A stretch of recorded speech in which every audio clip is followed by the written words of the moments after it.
Welcome back. So, in today's video lecture, uh, we will start module 3. So, from now onwards, we'll look at the module 3. So, mainly in module 3, we will cover several aspects about the surfactants and micelles. Okay, we'll talk about what is surfactant and what is micelles. Okay, and we will also cover some of the important topics like what is known as critical micellar concentration, what is packing factor. Okay, why micelles assume a certain shape, right? We look at what is the change in Gibbs free energy of micellization at standard reference state. We will look at what is the HLB guidelines. Okay, one has to follow if you want to use the surfactants for various applications like detergent application, emulsion application, right? Right, and then we will look at absorption isotherm, right? Gibbs absorption isotherm. So we have got so many topics to be covered under the module 3, and in today's video lecture we are going to look at the overview of surfactant and micelles, right? Let's begin. So we will start from the overview of surfactants and micelles. So micelles are also micelles meaning they are aggregate of surfactants, right? Okay, aggregate of surfactant and monomers, you can say. When I say monomer, let's say individual surfactant, right? So it is basically nothing but aggregation of surfactant molecules, right? So sometimes, often, people also regard micelles as association colloids. Okay, because why this is also referred to as colloid? Because the size of the micelle usually range up to a few hundred nanometer, right? And because of that characteristics, people also call micelles as association colloids. Okay, micelles can also be treated as colloids, right? Right. So we will look at in today's lecture what are different types of surfactants and the applications, right? We'll also try to cover some of the naturally occurring surfactants, right? Okay, so before we begin, we'll also see what is the application of micelles. Micelles are used in many applications. If you want me to list few, maybe you can say that it is also used in wastewater treatment,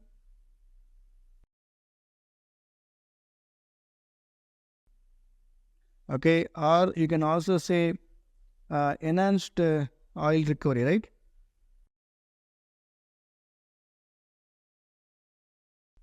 All right, yeah. So now we will look at the the surfactant itself, right? First, so surfactant usually an amphiphilic compound. It has got two parts. Okay, one is the head group. Okay,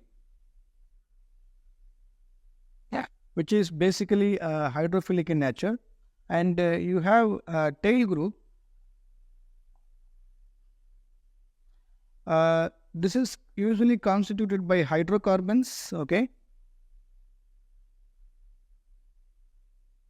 so we also call this tail group as backbone of surfactant, and usually this tail group is hydrophobic in nature, right?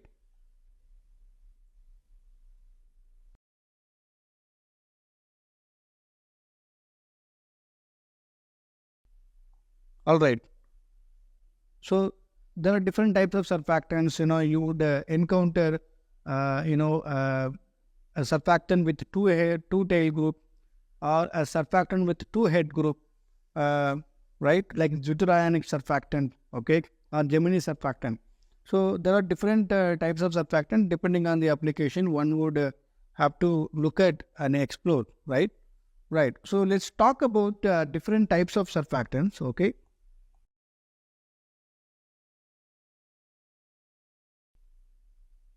Okay, when we talk about different types of surfactants, let's let's have a broad classification, right? So we can say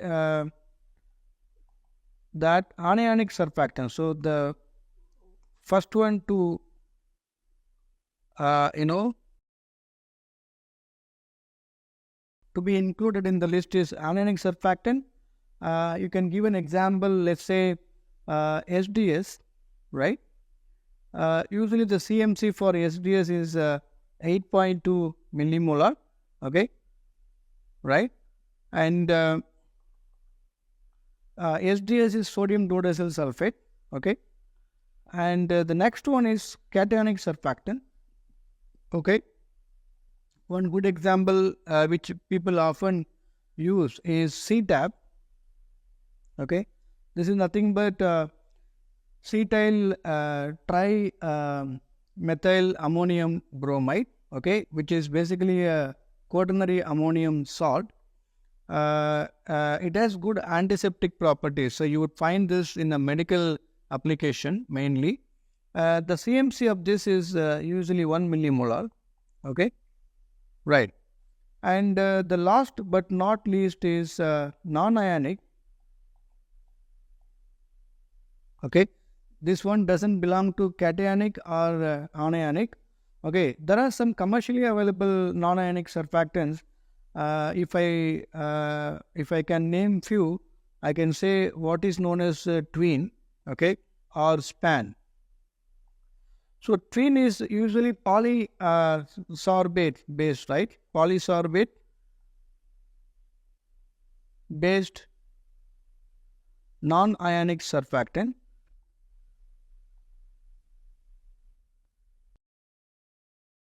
And span is usually sorbiton, right? Usually sorbiton based non-ionic surfactant, okay. So we can list few applications of the surfactant. You would find in many application in many industries, okay. Let's say pharma industries, right? Or you can say healthcare, or you can say mainly in cosmetics also, right? So these are so one can list several applications, but these are mostly, I mean, widely used, right? Surfactants are widely used in these industries, right? Okay. So now we can look at some of the naturally occurring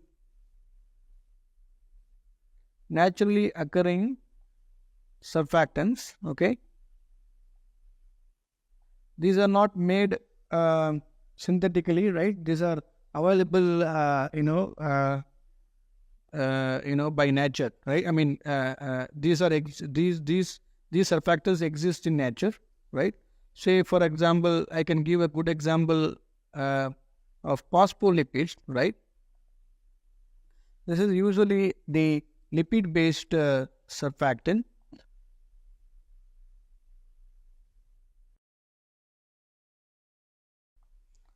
It contains two tails usually, right?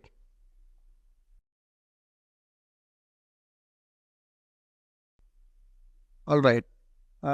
So the next one is what is known as DPPC, okay.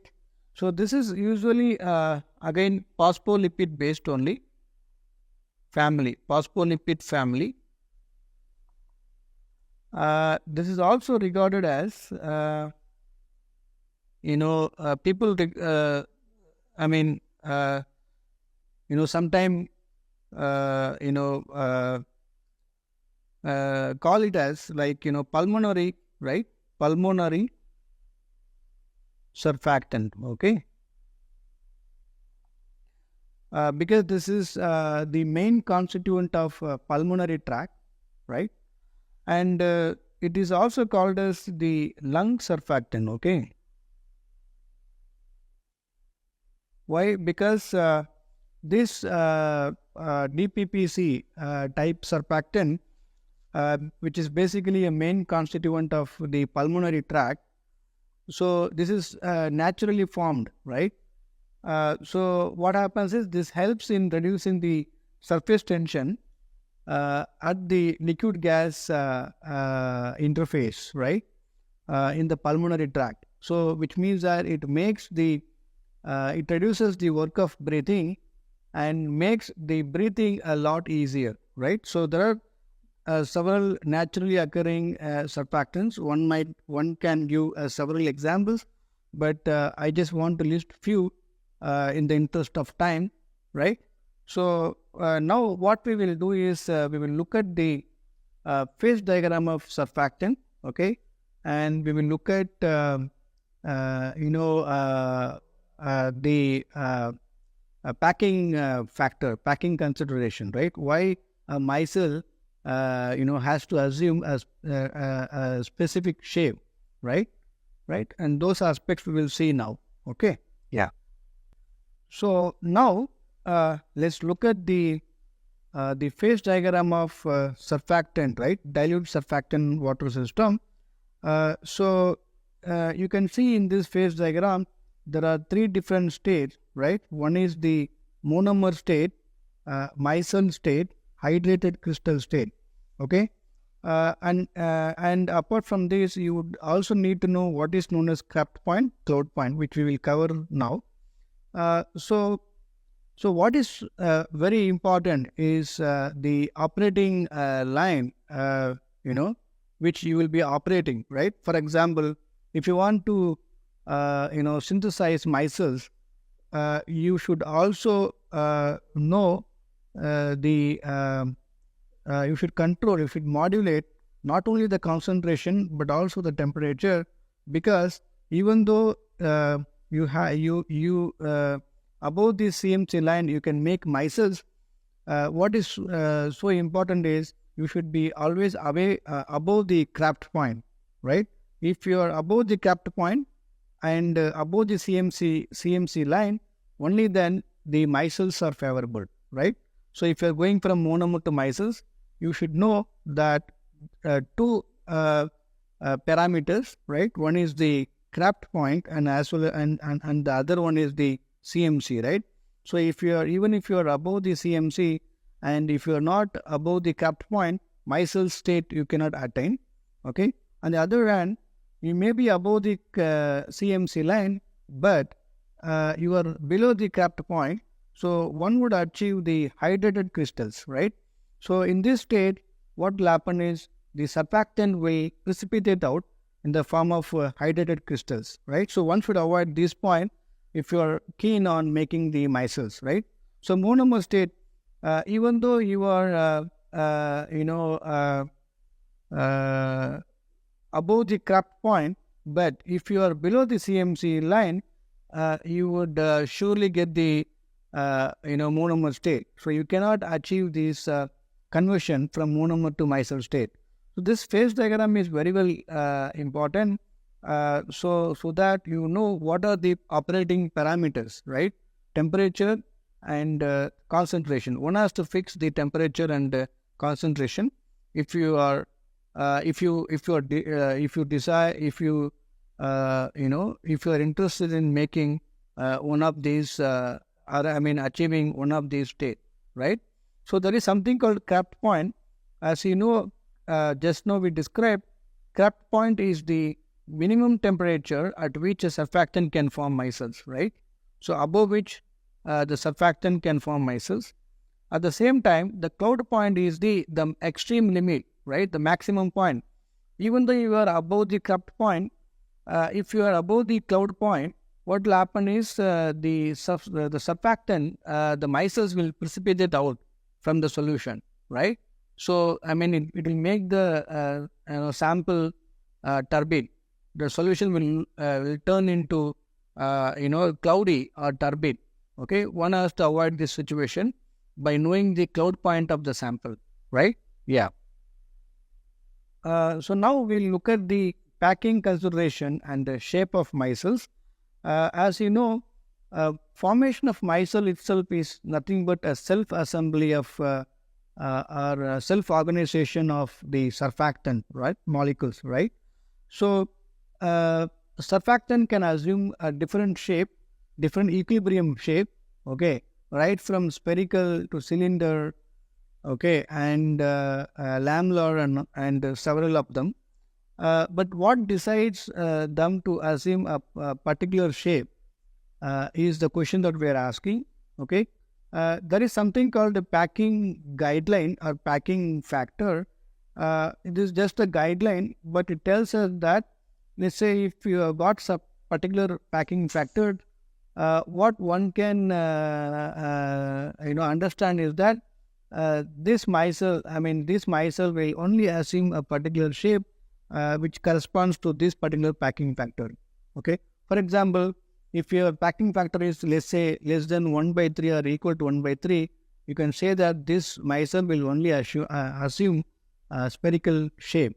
Or if it is, let's say, so you can, the similar way, you can also do this exercise to know if you, let's say, if you want to know whether apart from the spherical shape, if it forms a cylindrical shape, for that also you can use this guideline, right? Whether it will assume spherical shape or cylindrical shape. Now, what decides, what dictates the surfactant to assume a certain shape is because that comes from the fundamental nature of the surfactant or fundamental shape or structure that they assume, right, at the individual surfactant level itself. For example, you can say that this surfactant, themselves, assume into or put them into a cone-like shape, right? In this zigzag, when they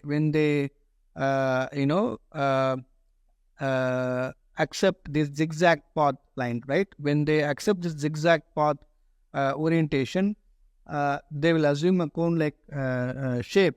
You know that when you pack this cone, right, in a compact way, one would get the spherical shape, right? So the question that we are asking is, what decides this shape is a couple of parameters. I mean, a few parameters that decide. One is the head group, optimal head group area. Okay, let's say if optimal head group area becomes larger and larger, one would walk towards this direction. That means you will go from cylinder to truncated cone to cone. Whereas if head group area becomes smaller and smaller, one would walk in the opposite direction, which means that you will get inverse truncated cone or inverse cone, right? In this zone, if you're moving, you will most likely stabilize oil in water emulsion. In this zone, if you are moving, you will most likely stabilize water in oil emulsion. Okay. So similar is the case with the other operating parameters like the volume of the tail and critical chain length, and volume of the tail and critical chain length, right? Right. So what decides the surfactant to choose the optimal head group area? That is based on the minimal energy configuration. For example, this head group of surfactant usually contains some functional groups, like let's say carboxylic acid group, amino group, right? So this head group, when they come each other, very close to each other, there will be a repulsion, right? Whereas the tail group, that contributes to the hydrophobic interaction, and when tail group comes closer, there will be hydrophobic attraction. There will be attraction between the two. So there has to be a right balance between the repulsive force and attractive force. At some point, when attractive force and repulsive force meet each other, right, there will be a minimum energy. The system will attain a minimum energy, and that happens exactly at this point. That is nothing but the optimal head group area. Okay, so at this optimal head group area, at minimum energy configuration, it will assume a certain fundamental structure or shape, and that's how they will assume if they assume a cone like shape fundamentally, then they will assume spherical shape when it forms micelles. Okay, when it assumes truncated cone like shape, then they will assume most likely, or when they assume cylindrical shape fundamentally, then they will assume cylindrical micelles. So in this way, one would get micelles with a different shape. Okay, and if you want to get more insight into these topics, one can refer to the book authored by Israeli, right, on intermolecular and surface forces. Right, now we can see how this packing parameter can be calculated. So it's basically a number balance, right?